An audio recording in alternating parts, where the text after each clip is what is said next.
Pedro Beltrán Grande, que ya ha estado aquí dando charlas sobre la música clásica francesa, y hoy se trata de otro aspecto que la Casa de Francia tiene el honor de presentar. Ante todo, voy a leer un breve resumen de nuestro invitado y también socio de la Casa de Francia, su honor.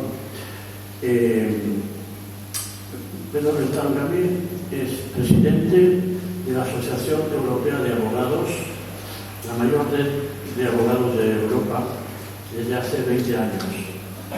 Dirige un grupo de 730 despachos en 145 países, integrado por 10.000 abogados. En 2013 recibió el Premio al Ciudadano Europeo del Año, otorgado por Foro Europa. En otras ediciones este premio lo han recibido el expresidente de Cataluña, Artur Mas, el presidente del Fútbol Club de Barcelona, Joan Laporta, y la novelista Carmen Posadas. Las dos grandes pasiones de Pedro Beltrán son la música y la historia. Es diplomado en Historia Francesa por la Universidad de la Sorbona de París. Habla 7 idiomas. Es autor de varios libros: Historia de la Sinfonía, las sonatas de Mozart, las sonatas de Beethoven, 10 libros de comentarios de las principales obras musicales y un manual práctico de derecho de marcas. Acaba de publicar su Historia de la Sexualidad. Ha grabado más de 400 programas de televisión para La Sexta y la televisión provincial de Alicante, Información TV. Es colaborador de Legal Today de Thomson Reuters, con una sección titulada Ópera y Derecho.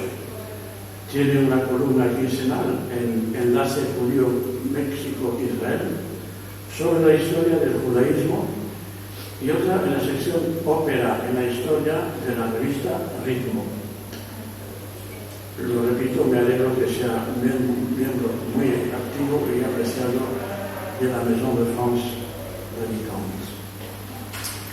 En cuanto a esta obra, me he permitido redactar unos cuantos renglones. Los más veteranos de entre nosotros recordarán aquella canción francesa tan lenta como sugestiva titulada Je t'aime, moi non plus, te quiero, yo tampoco. En aquel verano del 69 era la época clave de la anticoncepción oral, del principio de la liberación de la mujer en tal aspecto y del llamado amor libre. Me ha venido a la memoria aquellos susurros eróticos de los amantes al ir leyendo capítulos de esta extensa historia de la sexualidad que firma Pedro Beltrán, porque a lo largo de los tiempos y a lo ancho de las regiones y civilizaciones del ser humano se ha visto confrontado con mayor o menor fortuna al binomio instinto-sentimientos. Las palabras de los amantes pueden resumir un malentendido frecuente, considerando que el instinto del instante sería más bien vertical y el afecto, el sentimiento, se posicionaría horizontalmente en otro tiempo o tempo. Encuentros o desencuentros. Nuestro autor invitado abarca la magnitud del tema y lo trata a la luz de investigaciones, añadiendo, por supuesto, su parecer crítico acerca de tal o cual periodo o personaje concernido. La obra consta de 3 partes. La primera es un exhaustivo análisis de la historia de la sexualidad desde la prehistoria hasta nuestros días, en las principales civilizaciones conocidas: Mesopotamia, Grecia, Roma, Egipto, China, India, América y África, etc. La segunda parte se adentra en los descubrimientos y análisis fisiológicos y de comportamiento en el seno de la mecánica sexual, hoy objeto de mayor divulgación e instrucción en la enseñanza destinada a adolescentes, evitando en lo posible toda orientación ideológica. Finalmente, la tercera parte desvela los impulsos y las pasiones amorosas de personajes históricos, desde Leonardo da Vinci a Picasso, desde Julio César a Stalin, desde Beethoven a Mozart. Esta disposición temática nos permite alternar la lectura, dejándonos al mismo tiempo un intervalo de distanciamiento reflexivo, por cuanto vamos conociendo costumbres y comportamientos a menudo sorprendentes. A todo ello, el autor, melómano al tiempo que cinéfilo, no deja de recomendarnos obras operísticas en torno a pasiones históricas, así como películas que tratan dichos temas con mayor o menor acento. Es, por cierto, un libro de respetable tamaño, pero muy grato de leer. Muchas gracias.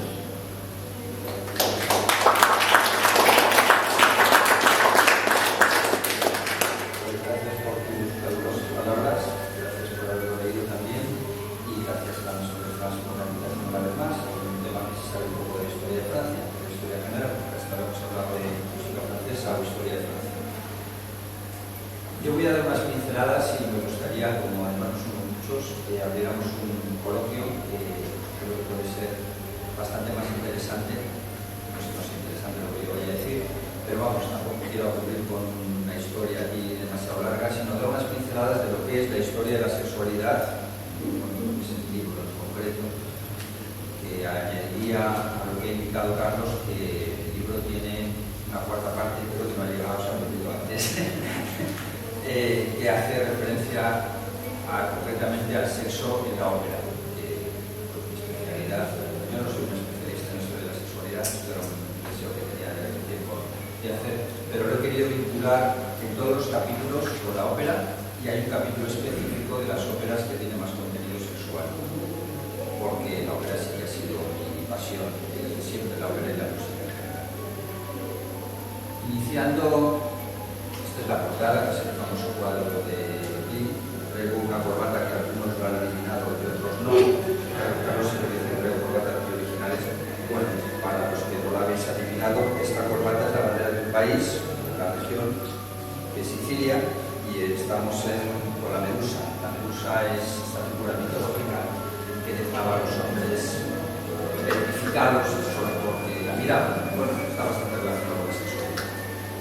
Bien, como decía, voy a dar unas pinceladas. He traído algunas imágenes que, bueno, he procurado que no sean excesivamente eróticas tampoco.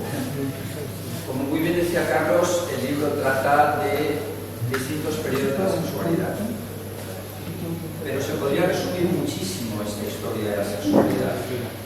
Y resumiéndola sería el mundo antiguo, con una sexualidad libre, una sexualidad abierta, una sexualidad de grupo, una sexualidad en la que las tendencias sexuales no importaban, una sexualidad desde luego no monógama, y luego una ruptura enorme que lo marca cierta parte del judaísmo ya, pero desde luego la Iglesia Católica sin ninguna duda ya ha tenido un efecto, en mi opinión, completamente diferente, que espero que sea igual de respetable que la mía, una conducta perniciosa totalmente la de la Iglesia con respecto a la sexualidad. Y la diferencia es radical entre la antigüedad y el presente. ¿Cuál es la diferencia? Que en el presente, bueno, lo del presente quizás lo pongamos entre paréntesis, es decir, desde la aparición o intervención de la Iglesia Católica, el sexo se consideraba pecado. Se consideraba o se considera, porque tampoco está muy claro la Iglesia lo que dice de esto ahora. Bien, sin embargo, en la antigüedad, en todas las culturas, esto es prácticamente igual en todas sus matices y sus diferencias, el sexo es una fuente o bien de unión con Dios, con el cual religioso, o bien de glorificación y desde luego en ningún momento de pecado, sino de todo lo contrario al pecado. Entonces, realmente la historia de la sexualidad se podría resumir así en 2 minutos. Y ahora, en la fase en la que estamos ahora, en el periodo actual, con la influencia de la Iglesia cada vez más decreciente, la influencia de la Iglesia desapareciendo, sobre todo en las generaciones más jóvenes, donde está ausente ya eso, estamos retornando un poco bastante, a lo que era el sexo en la antigüedad. Es un salto, sin duda, es un cambio y es una tendencia, porque el mundo se rige por tendencias. Dentro de eso y de estas pinceladas, que en cualquier caso me gustaría que luego habláramos más en el coloquio, me gustaría también escuchar, por supuesto, opiniones diferentes a la mía. Pues aquí tenemos una imagen de una diosa o mujer mesopotámica. Y en Mesopotamia es muy curioso porque, como pasa en otras civilizaciones antiguas, los templos, muchos templos, estaban dedicados al sexo. ¿Qué quiere decir que esté dedicado al sexo? Pues que las personas que estaban en esos templos, las sacerdotisas en la tecnología actual, tenían que satisfacer los deseos sexuales de las personas que iban. Bien, es una vida de Grecia. Es completamente en nuestra cabeza, esto no puede entrar, porque esto sería como si hoy las monjas, ¿no?, uno fuera a un convento a acostarse con las monjas, que sería exactamente lo mismo. Y evidentemente, pues, no estamos en esa línea, o hace muchos siglos que no estamos en esa línea.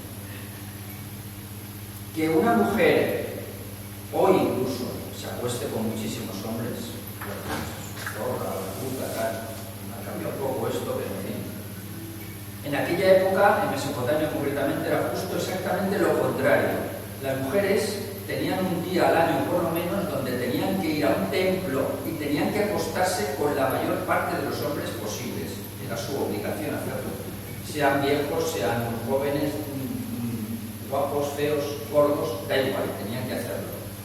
Y si no, era una mujer señalada, por lo cual vemos qué inversión tan grande. No me quiero detener tanto porque si no, si analizamos cada periodo, nos vamos a ir muy largo aquí. Vale. ¿Puedes interrumpir un momento? Sí. Una cosa técnica. ¿Podemos apagar la luz para verlo eso con más nitidez? Sí.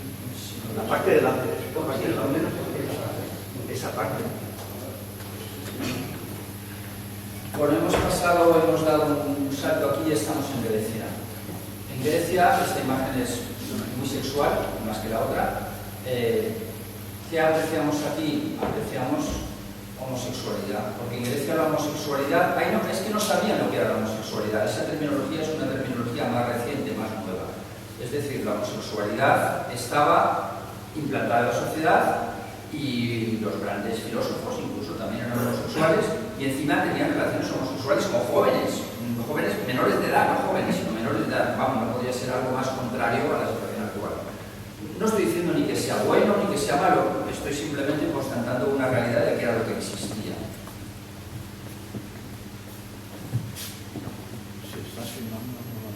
Si saltamos de Grecia, pasamos a Egipto. Esta imagen sí que no tiene contenido sexual. Cleopatra es a la vez egipcia y a la vez romana. Coge las dos culturas. En la cultura romana, esto ya es mucho más sabido por las películas, este tema de las orgías, que las fiestas en las casas acababan con orgías donde todos intervenían, etc. Esto es lo más sabido del sexo de la antigüedad, sobre todo por el cine. En el caso de Cleopatra combina una tradición egipcia en la cual el sexo es la unión con Dios. El sexo era algo fundamental porque el sexo es de donde nace el universo. Y el Dios egipcio esencial, la creación del mundo según los egipcios, tiene lugar porque el Dios Atún se masturba a él mismo con la boca. Una autofelación que es bastante complicada, una autofelación. Hace falta unas dotes gimnásticas poderosas. Gabriele D'Annunzio. Sí, parece que también lo hacía el poeta italiano. Bien. A costa de unas costillas. De Cleopatra se cuenta en los relatos históricos que llegaba a masturbar con felación hasta 100 hombres, ponerle el semen en una copa y luego verse el semen. Claro, eso entusiasmó a Julio César, que al parecer era Felacio Anicus, tenía adicción sexual. Y bueno, esta es una excelente película, mejor que la clásica, la conocida desconocida y nos lleva a esta imagen del sexo también como el sexo como algo libre, como algo que genera placer, como algo que no es pecado en absoluto, sino todo lo contrario. Los egipcios realmente llevaban a un extremo, a mi juicio, esto sí que era negativo, porque era tal la libertad sexual que era tremendamente frecuente las relaciones sexuales entre hermanos. Vale, que desde luego no es bueno, de esto nos habla mucho la Valquiria de Wagner y todas las simbologías, y esto seguir en algo natural, ¿no? Etcétera. No voy a entrar en ese mundo. Pero lo que sí que era negativo es que los hermanos se casaban entre sí, y eran faraones además, con lo cual si el faraón se casaba con su hermana, hombre, pues ya sabemos que la descendencia que va a salir de ahí, pues